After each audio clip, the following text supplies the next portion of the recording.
Hello friends, my name is Akshat and welcome to my YouTube channel. So this is the fourth question of the Mockvita Round 2 that happened on 17th of July. The name of the question is Petrol Pump and the question is described as follows. A big group of students starting a long journey on different set of vehicles need to fill petrol in their vehicles. As group leader, you are required to minimize the time they spend at the petrol pump to start the journey at the earliest. You will be given the quantity of petrol that can be filled in each vehicle. There are two petrol vending machines at the petrol pump. You need to arrange the vehicles in such a way that they take shortest possible time to fill all the vehicles and provide the time taken in seconds as input. Machine vends petrol at 1 liter per second. Okay, so the constraints are one is less than equal to number of vehicles, is less than 50, input format, output, shortest possible time to fill petrol in all the vehicles. Okay, let's check their input. So it's saying 1, 2, 3, 4, 5, 10, 11, 3, 6, 16, and the output is 31.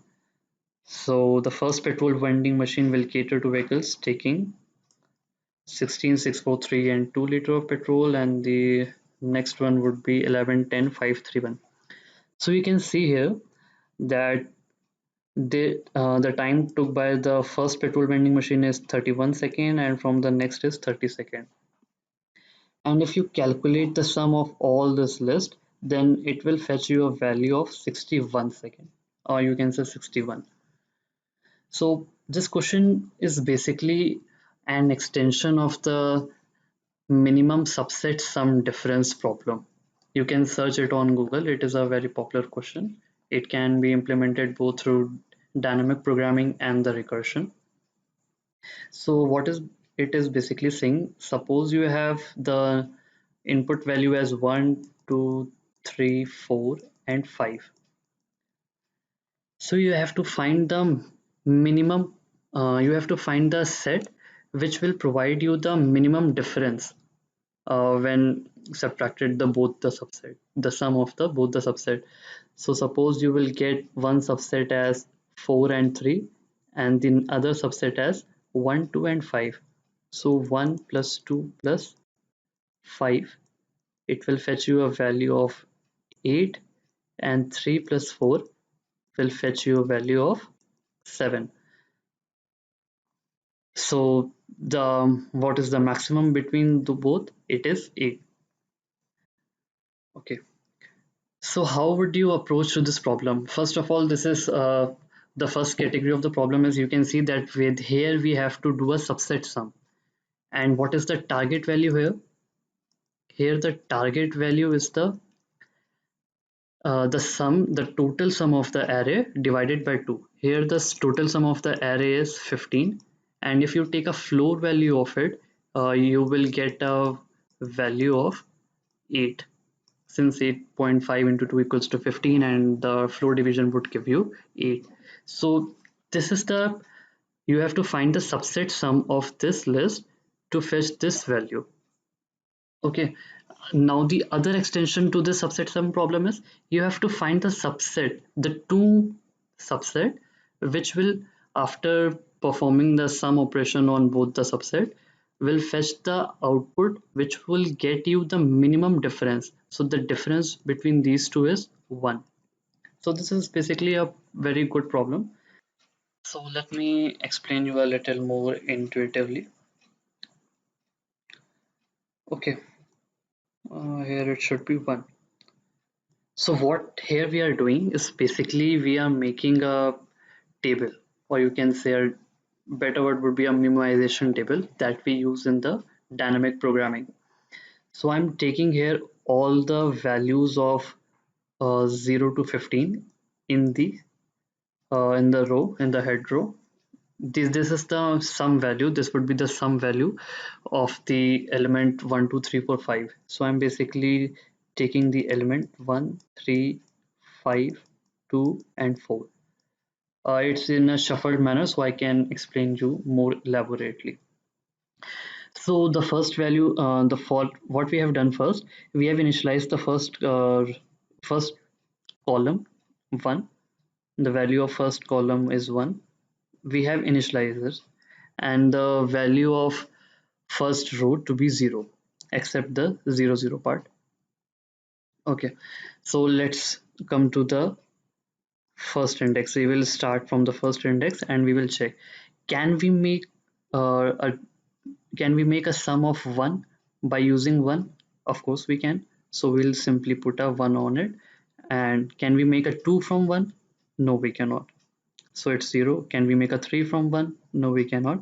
So that is why the rest of the elements are 0. For the third element, this is for the subset 1 and 3. This is the for the this row. This is for the this subset 1 and 3. So I'll check here. Can we make 1? Of course we can make 1 due to this 1. Can we make 2? No, there is no element by combination of which we can make 2. Can we make 3? Yes, there's a single element 1, so I have placed the value of 1. Can we make 4? Yes, the addition of 3 and 1 gives me 4. Can we make 5? No, we cannot. And further on, we cannot make the rest of the element. So how I would be doing it in programming wise, how to implement it in the code wise. So I've written here a small code. You can see what I'm doing here. I'm in this part, I'm simply picking the value of the previous row of the same column and assigning it as it is, whether it is 0 or 1. I'm just simply assigning it to the same column.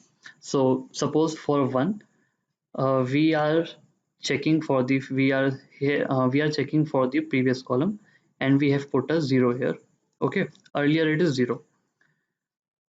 So now I will check for the this condition. If L of I minus 1 is less than equal to j, what is the value of I?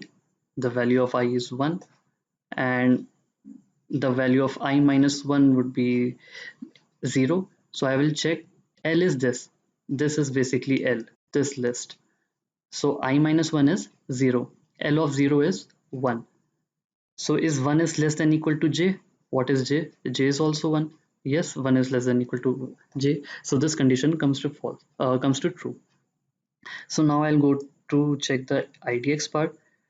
What will give me IDX? Let me write it here.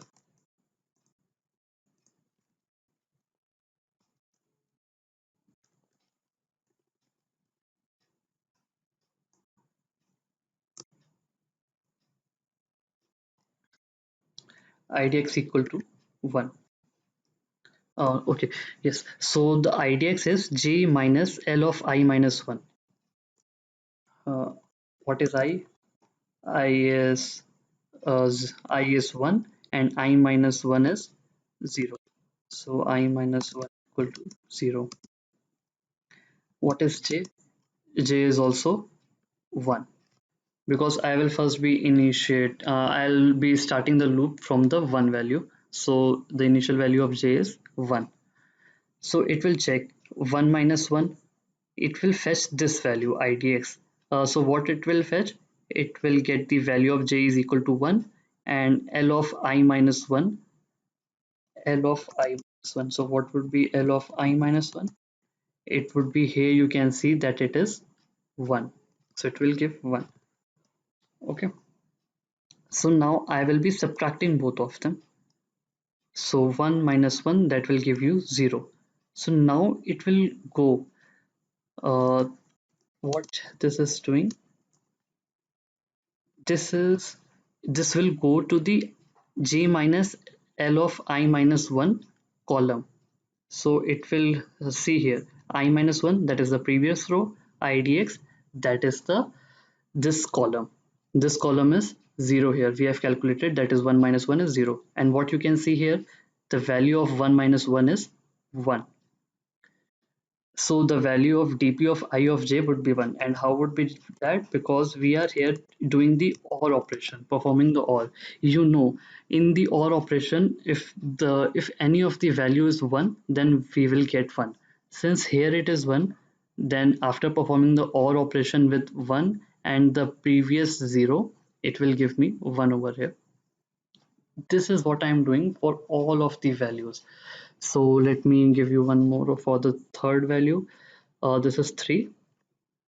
So it will fetch the value from previous. So it's 1. Okay, fine. Now when it is 1, then we don't have to check it. We can also type here if the dpij equals to 1, then we don't need to further check it for this condition. So we will just skip it. This is 0.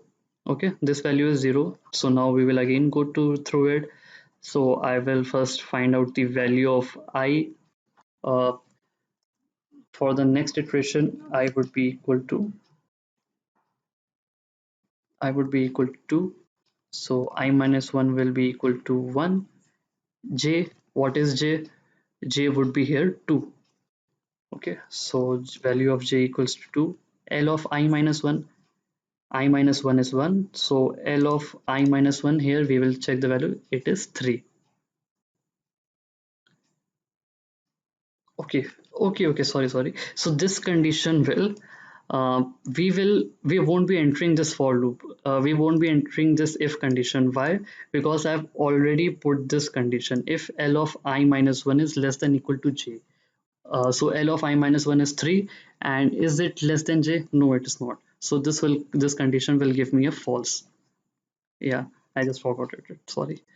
Okay, so now the value of J would be 3. So this condition is now true. So now here the value of J equals to 3, and L of I minus 1 would also be equal to 3.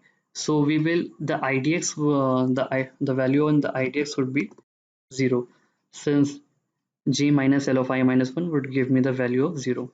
So now here I will again check dpi minus 1 IDX equals to, this will give me I minus 1, so 2 minus 1, that is the first row, and idx is 0. So first row, 0th column, that is 1. So that is why I'll get here, I will be getting another 1. Okay, so I think you might be getting the intuition part. What we are doing, we are just getting the value from the previous row. If there is 1 in the previous row, we will simply write 1. If there is not, we will subtract this value from this value, and we will go to this row. 3 minus 3 is 0. Then we will check for this row and the previous row, this column and the previous row. So here it is 1. So I have been fetched a value of 1. So for this, I'll check here it is 0. Then I will go into the for in the if condition. Then I will be checking 4 minus 3. 4 minus 3 will fetch me a value of 1. So the previous row and the first column. So this is 1. Since it is 1, I'll be getting a value of 1. How will here will it be 0? The previous element is 0. Okay, so I will go to the if condition. I will check 5 minus 3, that is equals to 2. So the previous row, that is the first row, and the second column, so that is 0. So I'll be getting the value of 0. Okay, so I think you might now be getting that what I'm trying to do. So this is basically whole procedure. This is of subset sum problem. If you will once more go to rewind the video and check it again, I'm sure that you will get understand the part. Okay, now what after that? After we have created this table, we have fetched all the values. What we are going to do, mm, just a minute, let me erase everything. Yes, so what we are going to do, we have got this value. Now we know the sum is 15. Okay, the sum is 15. What is how much value we wanted? We have written above here that we wanted the target of 8. We need the target of 8. How we get the target of 8? We get it by the floor division of 2. So it will give me a target of 8.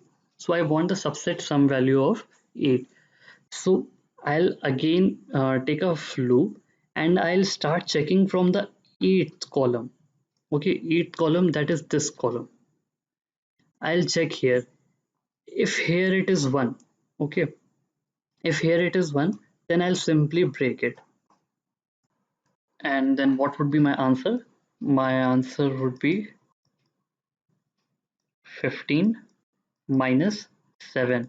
Why 7? Because this is a zeroth indexing.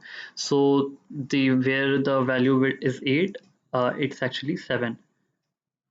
So I'll go to the 7th column actually here. So this will give me value of 15 minus 7. So that would fetch me a value of 8. Suppose here it would haven't been 1, it would have been 0. So I'll traverse it backward. I'll traverse it backward till I get a 1. Okay, so I'll go here. I'll see that here it is 0. I'll go back. So this is 6. Here it is also 0. I'll go back. Here is 5. So I got the value of 1 here. So then what would be my answer? My answer would be total sum, that is 15, and minus the row indexing, the column indexing, that is 5. So my answer would have been 10. This is just an example. Uh, Actually, it hasn't been 0. So I'm just assuming that it is 0, then I would have been getting the answer in this way. Okay, so let's check out the implementation part. Although I have shown you. Okay, so first of all, I have took the input like this. This is my, I have taken the length of it, then I have took the sum of it. This is the list comprehension method of initializing the every element of the DP memorization table by 0.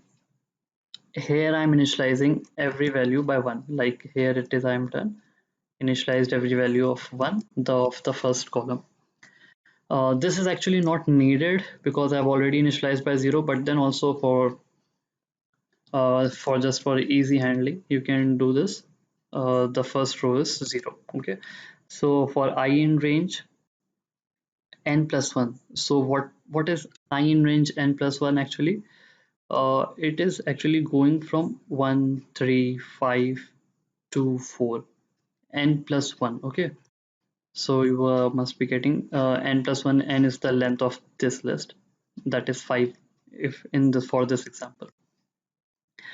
Then I'm simply uh, placing these value dpij equals to dpi minus 1j, storing the previous value, then checking if the condition is true, then I'm fetch subtracting this value from this, and then I'm doing the OR operation. So store the correct value. I'll show you why I have did this part. Okay, so when I have to print my answer, I have gone from the sums by 2, and if as soon as it is equal to 1, it will break, and this would be the answer here as expected. If it is 0, then it won't break, and this loop will go until it finds that particular value where the element is 1. Okay, so let me just uh, tell you once, show you the output for 13524. 3524. See, this is the exact table I have created over here. You can match it if even if you want to. So this is actually the exact table, and see, this is the answer I've got, 8 for this particular code. So you can remove this if you just want the answer, and let's check for this particular input that is given in the example. See, it's given 31. So the output is correct. Okay, now talking about the time complexity of this program. Here it is one loop, so it's often. Here it is also one loop, so it is often. Here it is two loop. From where I'm iterating from 1 to n plus 1 and 1 to sums. But see, here we will go to the constraints. This is n. Okay, so here can be 50. N can be 50. This is the quantity of petrol required any vehicle. So this can be 200. So suppose the maximum value you have to go through is 200 into 50. 200 into 50 is for this part. Just a minute. 200 into 50 is for this, because if the maximum sum you can gain is 200 into 50, and the number of total n would be 50. So you have to iterate it this much time. So it's basically near about 10 to the order of 000, on approximately it's 5. So This is how much the program require you to run, and the complexity of our program you can say is O of n into sum. Okay, so thank you friend for watching this video. If you like it, then hit the like button and subscribe to my channel. I have also uploaded the code on the GitHub, so if you want the code, you can check it out in my GitHub link that is given in the description box below. And if there is any query related to the question, then please type it out in the comment box. Thank you.